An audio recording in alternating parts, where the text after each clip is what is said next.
Barakatha, Miss Paka. This the High Priest. And once again, go and check out these powerful video lessons on the Kelvin Israel channel with us destroying Islam. Yeah, that's right. I got my ear to the Hebrew Israelite streets. And to be honest, ain't nobody doing it like me. Nobody is really going into the Quran and exposing it for the sickness, for the idolatry, and for the abomination that it really is. Check out this video lesson and share it to our people. Allah is multiple spirits acting as one. That's just how they wrote this fictional character up to be. Allah is multiple spirits acting as one. Islam is crafty idolatry. And share this video lesson to our people, all of our brothers and sisters that are caught up in the nation of Islam. The Quran says Islam is only for Arabs. Islam is only for Arabs, and the Quran is only for Arabs. Thus says the Quran, and we are exposing it. Yeah, and check out these video lessons with the High Priest destroying Islam, showing all of the contradictions in the Quran contradicting the Quran contradicting the Gospels, the Quran contradicting Torah and Tanakh, Volume 1 and Volume 2, and we're going to keep destroying Islam. Shalom, Barakatah. This is High Priest called Halal Love the Law, back with another video lesson, giving all praises, honor, and glory to the Most High God, Yahweh Akkad, Yahweh alone, Yahweh only. No Bahashem. Understand that? All right. Now, the title of today's video lesson is The Quran Has No Prophecies, Only Fear-Mongering. Okay. And we're going to be building off the last video lesson. The Quran uses fear-mongering tactics. And we're going to be going into the unholy Quran. And we're going to be showing in the unholy Quran that it literally has no prophecies. It only has fear-mongering tactics, attempting to arouse so much fear in the reader, literally scaring the reader to death of death, attempting to make the reader fearful of what's going to happen to them after death if they do not become Muslims in the false religion of Islam. Okay? Now, that's what the Quran is in a nutshell. Fear-mongering. Okay? But in the Hebrew scriptures, which the world ignorantly calls Old Testament because of the Edomite Greek Romans and what they wrote in their Greek literature of the so-called New Testament, they wrote that the Hebrew scriptures is an Old Testament, adding irrelevance to the Hebrew scriptures and adding relevance to their Greek literature, calling it New Testament. Okay, but the Hebrew scriptures is what all of these nations are piggybacking off of with their religious books like the New Testament and the Quran. The Hebrew scriptures, the Torah Tanakh, is what came first. And it gives us instructions on how to recognize the word of God from not the word of God. It gives us instructions on how to recognize a prophet from a false prophet. Okay, and we're here in Deuteronomy 18 and 20. And it reads, "But the prophet which shall presume to speak a word in my name, which I have not commanded him to speak, or that shall speak in the name of other gods, even that prophet shall die. And if thou say in thine heart, how shall we know the word which Yahweh has not spoken?" Okay, now this is a question that an intelligent person will ask themselves. How shall we know the word which Yahweh has not spoken? You don't just pick up a religious book and it's speaking about the salvation of your soul and what you shall do for the salvation of your soul and just believe it because your friend recommended it to you or a rapper has believed in it or some type of celebrity or some type of political leader or is popular or whatever, right? No. You have to ask yourself, well, how do I know this is really the word of God? Right? When a prophet speaketh in the name of Yahweh, if the thing follow not, nor come to pass, that is the thing which Yahweh has not spoken, but the prophet has spoken it presumptuously. Thou shalt not be afraid of him. Okay, now the false prophet Muhammad in the Quran, he obviously knew about this verse. So he didn't take a chance on it. He literally made no prophecies at all. He only used fear-mongering tactics in the unholy Quran, trying to play it safe, but disqualifying himself as a prophet at the same time. Because in order to be a prophet, you have to make prophecies. That's why you're called a prophet. You're not a prophet if you don't prophesy, if you don't come with a prophecy. We don't know you are a prophet if you don't prophesy, right? You can't be a messenger of Yahweh, right? If you don't prophesy, or if you don't go off of what the prophets are saying. If you twist what the prophets are saying, you're not a prophet. You're not prophesying. You're not a messenger.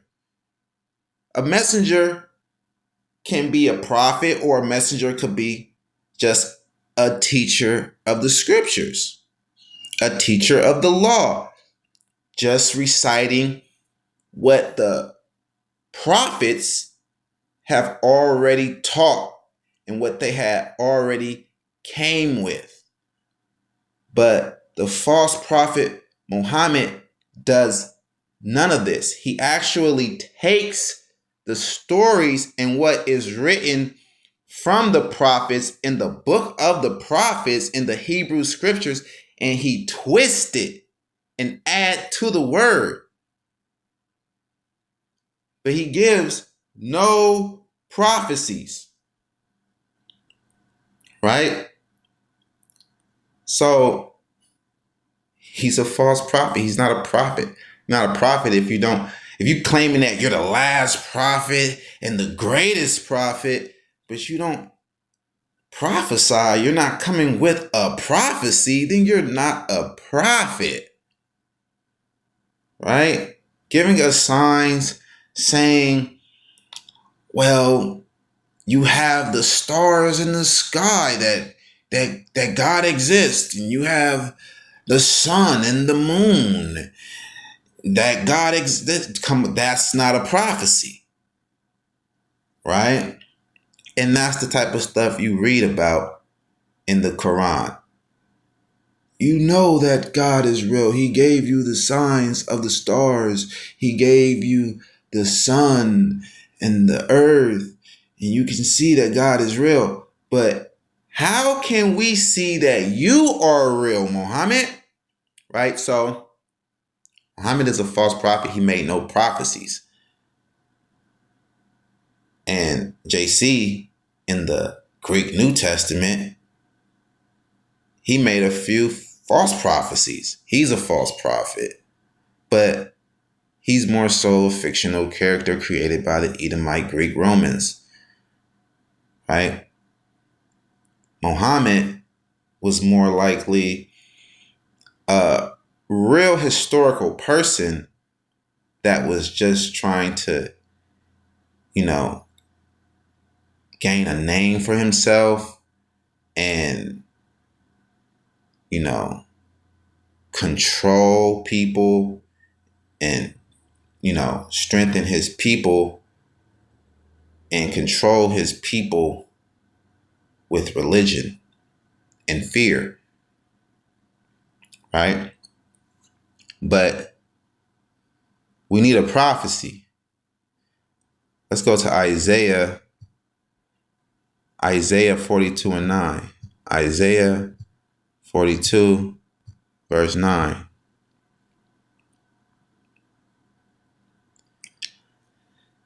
Isaiah 42, verse 9. Behold, the former things are come to pass, and new things do I declare. Before they spring forth, I tell you of them. So that's what God does.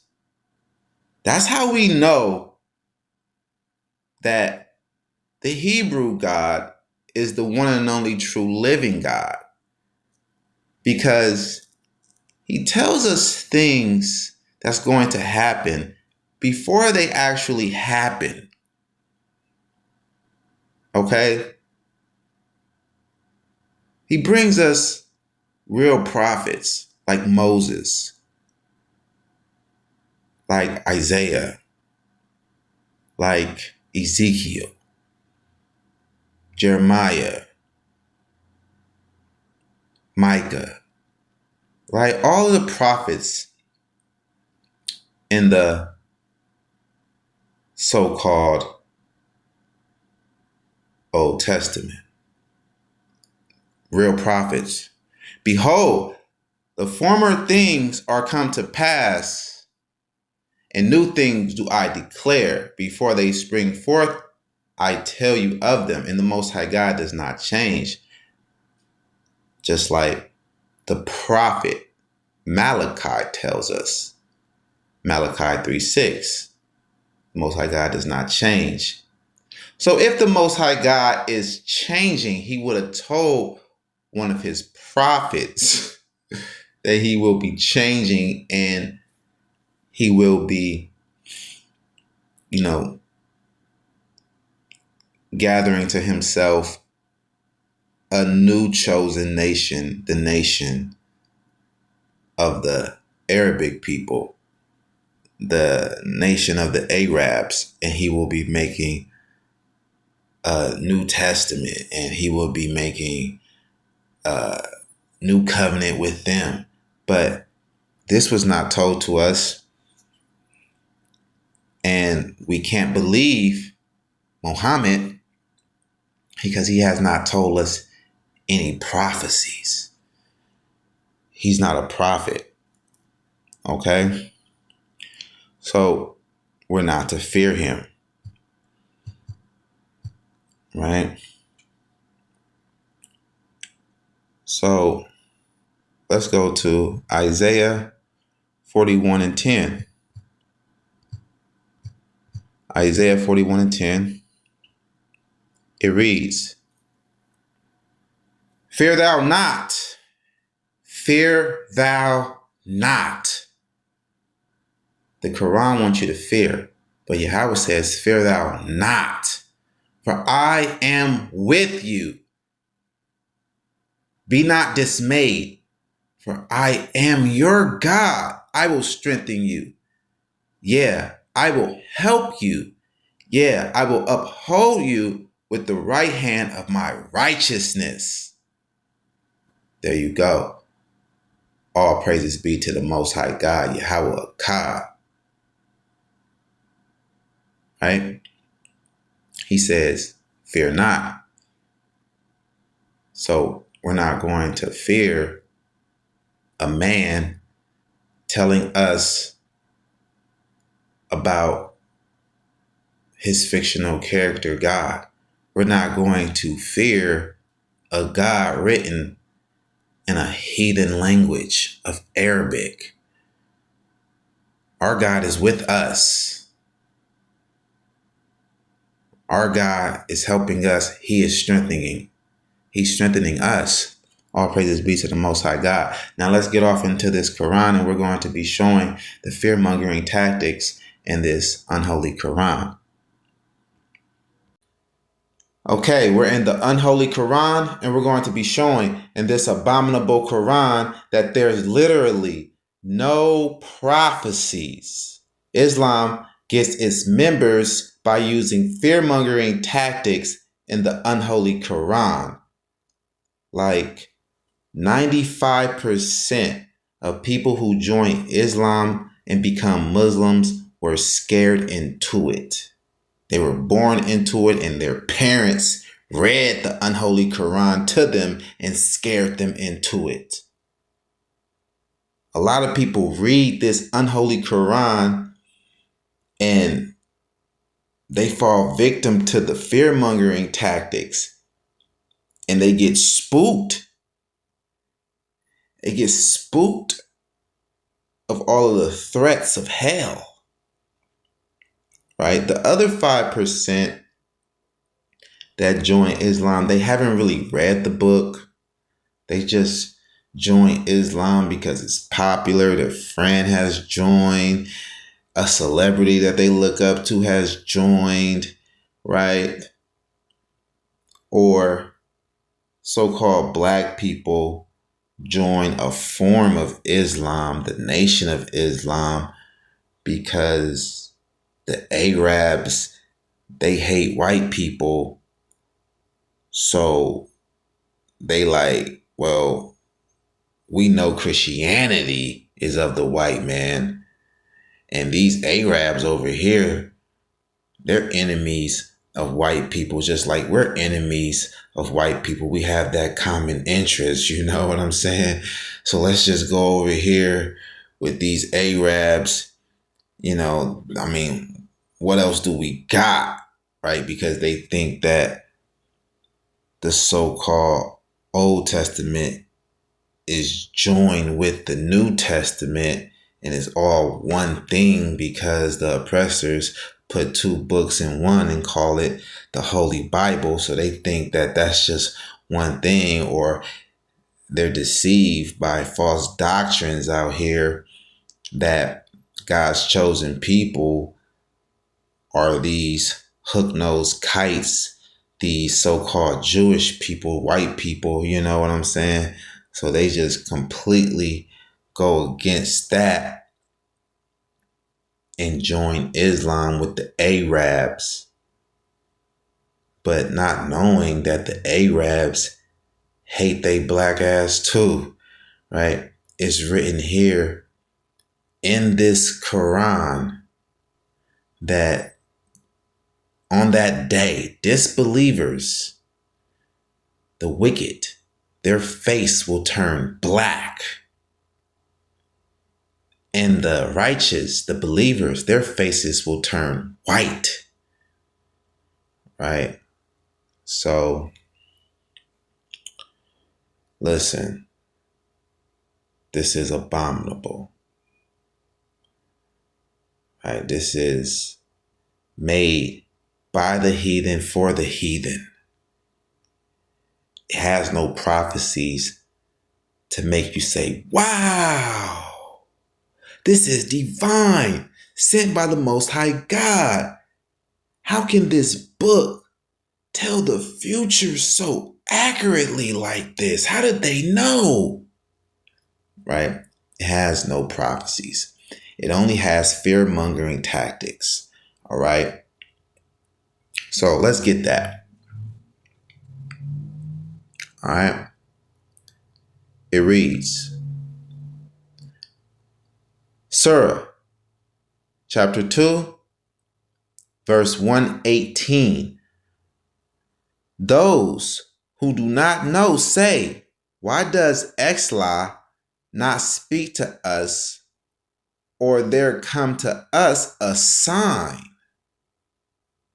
So here is the unholy Quran trying to maneuver out of giving us a prophecy, a sign, right? Those who do not know say, why does Exla not speak to us, or there come to us a sign? Thus spoke those before them like their words. Their hearts resemble each other. We have shown clearly the signs to a people who are certain in faith. So they are saying that we already showed you true prophecies from the true prophets in the Torah Tanakh. We don't have to show you any more signs, and this prophet Muhammad can just ride off of the prophecies of the Israelite prophets and not give a prophecy himself, right? And it don't work like that. Boy, you from a whole nother nation, right? Indeed, we have sent you, O Muhammad, with the truth as a bringer of good tidings and a warner, and you will not be asked about the companions of hellfire.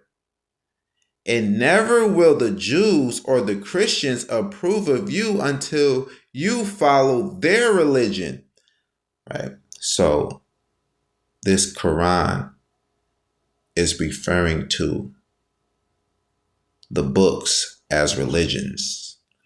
It's referring to the so-called Old Testament as a religion that the Jews follow, and it's referring to the so-called New Testament as a religion that the Christians follow. Say, indeed, the guidance of Exla is the only guidance. If you were to follow their desires after what has come to you of knowledge, you will have against Exla no protector or helper. Right? So basically, Exla, his fictional character, God, will destroy him if he believe what the Jews believe or what the Christians believe. Okay? Reading on. Those to whom we have given the book recite it with its true recital. So that will be the Israelites. The Israelites was given the book. The Israelites are referred to the people of the book in the unholy Quran. To those, Salakia, those to whom we have given the book recite it with its true recital. So if we are teaching it in its true context, if we are reciting it in its true recital, then okay. And it was given to us by God, why not follow us? They are the ones who believe in it. And whoever disbelieve in it, it is they who are the losers. So Muslims are the losers. Basically, that's what it's saying, right? Read that again. Those to whom we have given the book recite it with its true recital. They are the ones who believe in it. And whoever disbelieves in it, it is they who are the losers. So yeah, Muslims, they disbelieve in the Torah and this unholy Quran. It's all over the place, But yeah, they twist the Torah law. They add to the law, take away from the law, eat camels, break the law, marry their cousins, break the law, marrying their nearest kin, right? Reading on, it says, O children of Israel. See, it's talking about us. Remember my favor which I have bestowed upon you, and that I preferred you over the worlds. Okay. So we go back up here. It says, those to whom we have given the book recite it with its true recital. But then somewhere else in this unholy Quran, it will say that the Jews added to the book. They rewrote it. But here it says, to whom we have given the book recite it with its true recital. They are the ones who believe in it. And whoever disbelieves in it, it is they who are the losers. So the Muslims are the losers. But then again, a verse up, it says, if you were to follow their desires after what has come to you of knowledge, you will have against Exla no protector. So if you, Muhammad, Muslims, follow after the Jews who was given the book and recited with its true recital, then Exla, Allah, right, will destroy you. But it says right here in the next verse down, it says, whoever disbelieves in it, the Torah, it is they who are the losers. Right? So it's just contradictions. It's all over the place because this is not divine. It's written up by the heathen for the heathen. It's written up by wicked men. Right? So if you don't believe, whoever disbelieves in Torah, they are the losers. Then when you go over here and you go to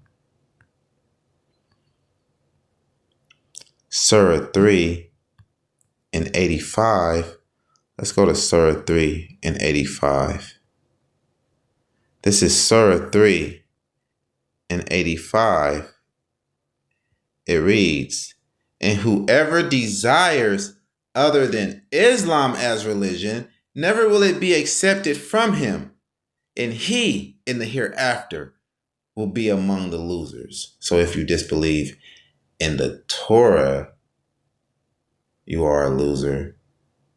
But whoever desires other than Islam, then you are the losers. So if you desire the Torah, you are a loser. But whoever, right? Like, what? It's just contradictions. So if you disbelieve in Islam, you are a loser. If you disbelieve in Torah, you are a loser. You can't keep them both because they contradict each other. And we just read that the Muslims will have no protector against Exla if they follow after the Jews that teach Torah, right? So, damn if you do, damn if you don't. They just trying to condemn you and throw you to hell one way or another because they are obsessed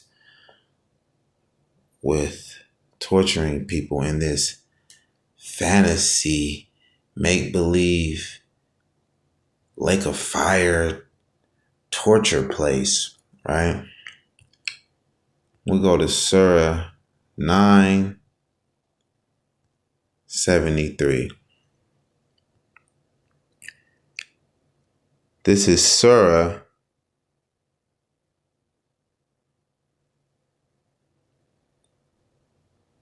Surah 9:73. O Prophet, fight against the disbelievers and the hypocrites and be harsh upon them, and their refuge is hell, and wretched is the destination.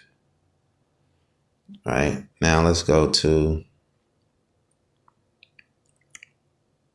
chapter 25, because this is all over the Quran. This is all they got. They have no prophecies. They can't give us a prophecy. They can't give us a prophecy to make us believe, so they're trying to just scare us shitless so that we can believe, right? But that's not going to happen, right?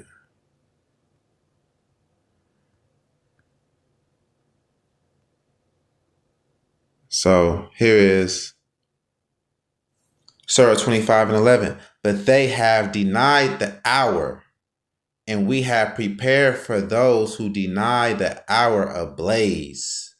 When the hellfire sees them from a distant place, they will hear its fury and roaring. And when they are thrown into a narrow place therein, bound in chains, they will cry out thereupon for destruction. They will be told, do not cry this day for one destruction, but cry for much destruction. Say, is that better? Or the garden of eternity, which is promised to the righteous. It will be for them a reward and destination. See, this is what the Most High God prophesied.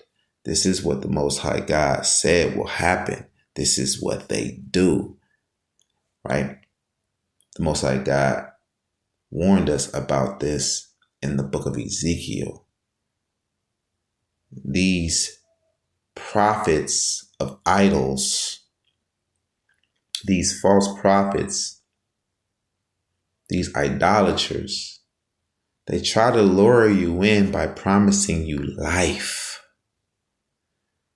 right? And that's exactly what we see here. Prophecy fulfilled, right? This is what they do. This is what was done in the New Testament. The Most High God dissed these books before they was even written. He knew they was coming, right? So we can go to Surah 32. Surah 32 and 20. This is all over. I'm trying to tell you. It's all over. They just want to scare you half to death, scare you to death, about death, right? And bring upon you death. Because that's all this is, man. It's death. Another book of the dead, right? Surah 32 and 20. But as for those who defiantly disobeyed, their refuge is the fire. Every time they wish to emerge from it, they will be returned to it, while it is said to them, taste the punishment of the fire which you used to deny. Right? And people are really scared of this. Oh my, oh no. What can I do? Well, they tell you what you can do. Become a Muslim, right? And then they become Muslims only to try to avoid this fictional place of hell that they are told that they're going to burn for all eternity in if they do not believe, right? Really the same fear tactics that the New Testament uses, right? Greek mythology, hellfire, Hades, right? Greek mythology, right? It's just that the Quran, that's all they do. I mean, it's pretty much, that's just it. It's the whole thing. It's the whole thing in a bag right there. Like, they just constantly do it. It's all over. Well, we go to 33 and 66. And for these confused Hebrew Israelites, so-called Torah teachers, lawless at the same time, these hypocrites, look, these false teachers will try to convince you that the Most High God is Allah, right? Once again, Allah is Arabic and it means God. God is a title. It's not a name. So understand that Hebrew and Arabic is not the same language. Or it'd be the same language. It's not the same language. You see how this Arabic is written? Paleo Hebrew, it's not written like that. Why? Because it's not the same language. So we don't call our God, the Hebrew God, Allah. You know what I mean? We don't speak to our God, and refer to our God as any Arabic titles, right? Hebrew is not Arabic. I mean, it's very simple to debunk these simple-minded, fake-ass, false teachers, right? This is 33 and 66. The day their faces will be turned about in the fire, they will say, how we wish we had obeyed Exla and obeyed the messenger. Right? Now, let's go back to chapter 3. I mean,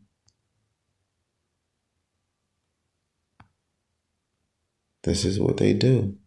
We're going to go to Surah 3 and 56. This is all they got. Literally, it's all they got.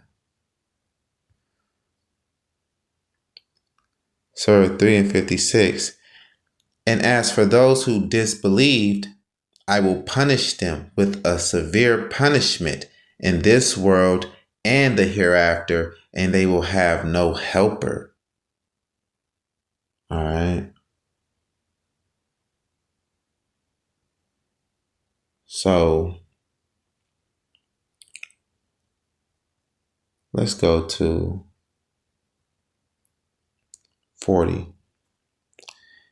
Let's go to 40. Chapter 40. And we're going to go to verse 70.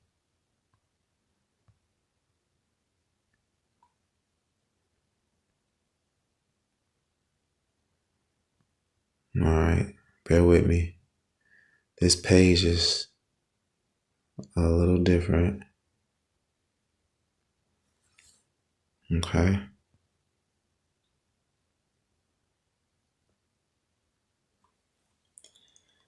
Surah, chapter 40, verse 70. Those who deny the book and that with which we sent our messengers, they are going to know. When the shackles are around their necks and the chains, they will be dragged in boiling water. Then in the fire, they will be filled with flame. There you go. Right? Now let's go to 41. Boiling water and all that stuff, right? All right. That's what's coming to these heathens, these idolaters that believe in this book, right? What they wished on us, right? They tried to get us into idolatry with fear-mongering tactics. The same thing that they wished on us,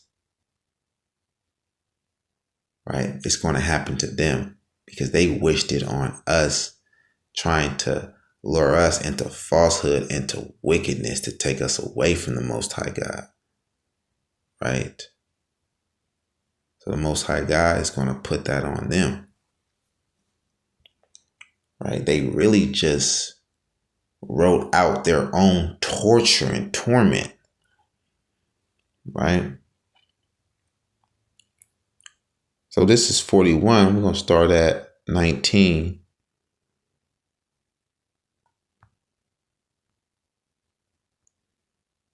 Surah 41 and 19.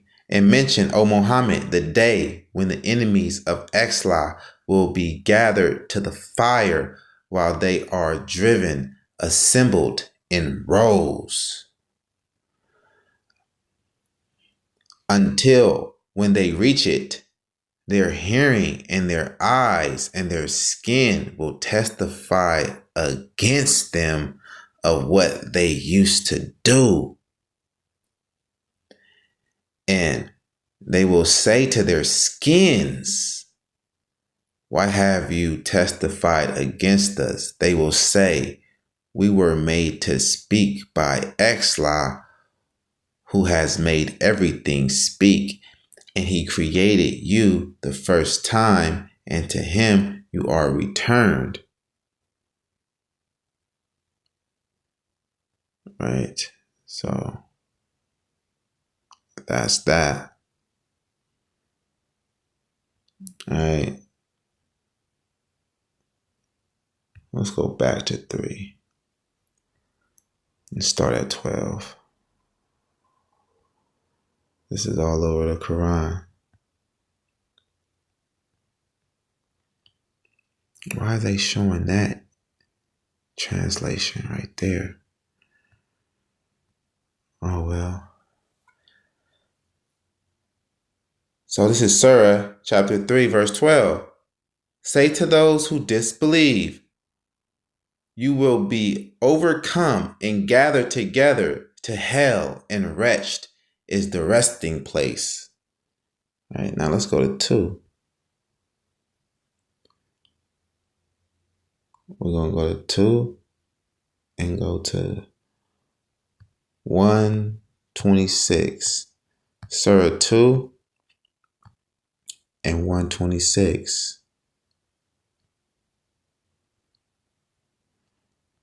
Let's blow it up a little bit. And mention when Abraham said, my Lord, make this a secure city and provide its people with fruits. Whoever of them believe in Exla and the last day, Exla said, and whoever disbelieves, I will grant him enjoyment for a little, then I will force him to the punishment of the fire, and wretched is the destination. So see how they be trying to add to the scriptures, right? It says, when Abraham said, my Lord, make this a secure city and provide its people with fruits. Whoever of them believes in Exla and the last day, right?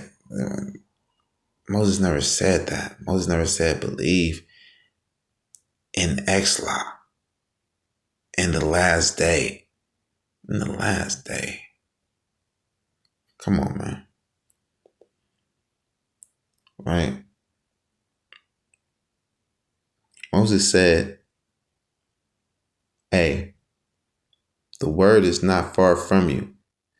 It's not in the depths of the earth for you to try to dig down and get it. You know, it's not in the heavens for you to try to climb up there and get it. It's not in the sea. You know what I'm saying? We got the law. We got it right here. Right? Let's stay in 2. We'll go to 161. This is Surah chapter 2, verse 161.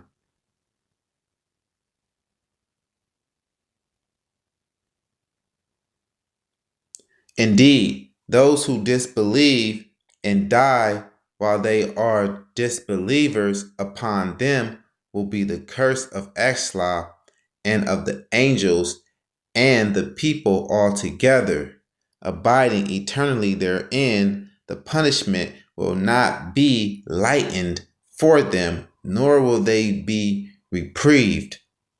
Right? Let's go to 167. Those who followed will say, If only we had another turn at worldly life so we could disassociate ourselves from them as they have disassociated themselves from us. Thus will Exla show them their deeds as regrets upon them, and they are never to emerge from the fire. All right. Now we go to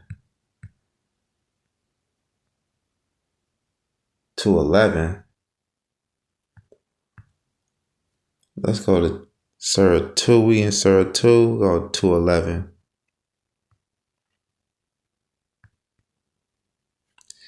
Surah 2, verse 2:11. Ask the children of Israel, how many a sign of evidence we have given them, and whoever exchanges the favor of Exla for disbelief after it has come to him, then indeed Exla is severe in penalty. Right? So see how they maneuver out of giving prophecy by saying the Tanakh has prophecies. We gave prophecies to the Israelites. The Israelites came with prophecies. But this Muhammad character doesn't have any prophecies. You can't be a prophet if you don't prophesy. You don't have any prophecies. You're not coming with a prophecy. Right? That's how they maneuver out of it. We go to 257, and we're going to close it out with this. Let's close it out with this. Surah chapter 2, verse 257. Exla is the ally of those who believe. He brings them out from darkness into the light, and those who disbelieve, their allies are taught. They take them out of the light into darkness. Those are the companions of the fire. They will abide eternally therein. So let's read that again. Exla is the ally of those who believe. He brings them out from darkness into the light. And those who disbelieve, their allies are Taghut. They take them out of the light into darkness. Those are the companions of the fire. They will abide eternally therein. So Taghut must be some demon or something. Right? So it's all about fear-mongering. Sending you to hell if you don't believe. Believe, believe, believe, believe, and pay tribute. Follow the Muslim people. Face towards Mecca and pray. No, not towards Jerusalem, no. But face towards Mecca. Right? So this is trash. It's always going to be trash. Fear-mongering, it don't work on everybody. It works on a lot of people. Right? But when you are really rooted in the Torah and in the true word of the Most High God, you are secure with your relationship with the Most High God because you keep the law, statutes, and commandments of the Most High God that's written in His law, and by keeping that, you grow closer to the Most High God. You praying, drawing yourself closer to the Most High God, walking in His commandments, drawing yourself closer to the Most High God. You know the Most High God. When you abide in His word, His true word, you know He doesn't change. He's not going to change. Right? So we have a strong foundation to stand on in the Torah Tanakh. the Hebrew scriptures. This Quran is trash.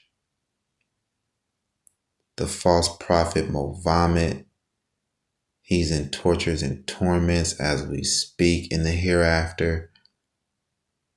Anybody like Yahuda Torah that's just playing with his action figures and, pretending to be this false prophet Mohammed, you're going to be destroyed. Yeah, it's a Hebrew Israelite out there. He calls himself Yahuda Torah, and he pretends to be the false prophet Mohammed in the Quran, right? He's not an Arab. He's a Hebrew. He's just twacked out, bugged out, smoked out. Gotta be careful, man, what you smoke out there. I don't want none of you brothers or sisters to get laced. You get slipped some angel dust, some PCP or something.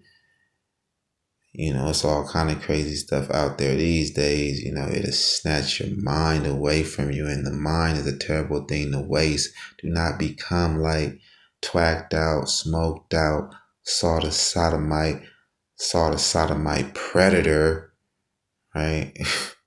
Going after little girls and all of that. Don't become twacked out, smoked out like Yahuda Torah, This guy think he's JC and the false prophet Mohammed. Hey, yo, protect your mind, protect your soul. We're giving all praises to the Most High God, Yahweh Akkad.